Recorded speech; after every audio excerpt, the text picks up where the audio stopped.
শ্রীমদ্ ভগবদ্ গীতা দশম অধ্যায়।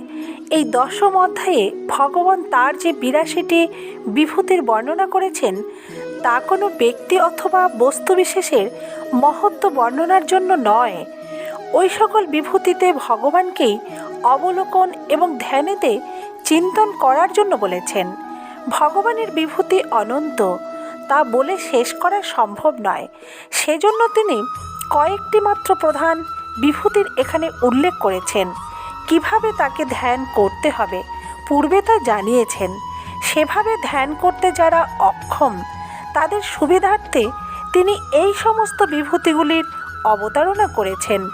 জগতের সমস্ত বস্তুতে যেখানে যেখানে যে বস্তু ব্যক্তির ও ঐশ্বর্যের অধিক প্রকাশ প্রতীয়মান হবে সে সমস্তকেই তার বিভূতিরূপে মান্যতা প্রদান করতে হবে এবং ধ্যানেতে সেগুলিই মনন করতে হবে।